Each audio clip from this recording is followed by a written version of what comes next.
There's a local beer distributor near my home that has one of those interchangeable signs out front.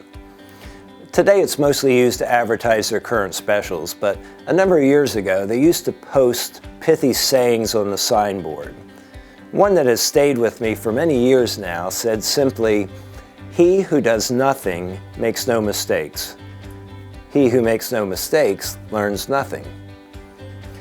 How often do you allow the fear of making mistakes to keep you from acting, or perhaps even thinking about an issue productively? How often do you opt for what Susan Scott has called the safety of confusion? It seems at first to be an odd sort of phrase, but the truth is that confusion allows us to refrain from acting. And according to the wisdom of the beer sign, that means we can avoid making mistakes. No step, no failure. No action, no exposure to discomfort. Psychologist Abraham Maslow many years ago summarized this dynamic in his discussion of what he called the need to know and the fear of knowing, when he indicated that where we know fully and completely, suitable action follows automatically. And so, the fear of knowing is in reality a fear of doing, a fear of the consequences that flow from knowing, a fear of the dangerous responsibilities.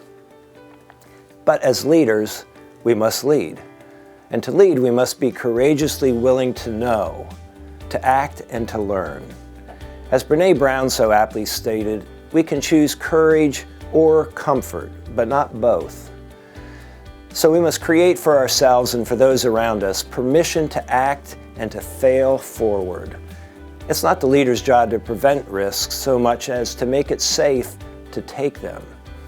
In so doing, you acknowledge that failure isn't a necessary evil so much as a necessary consequence of doing something new and using the information gained to learn what is possible and can succeed. Clarity and confidence often come as you move forward, not before you do so. As a leader, you can't afford to believe you have to have all the answers or to know how things need to be done. Use your team.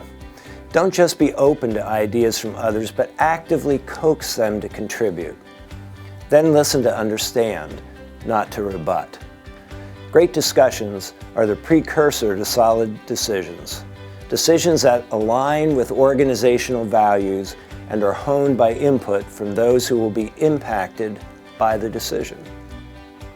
And such discussions will only occur when you set the tone that truly values input and allows others to take a stake in the process. This segment of Sharpening Stone was brought to you by my local beer distributor.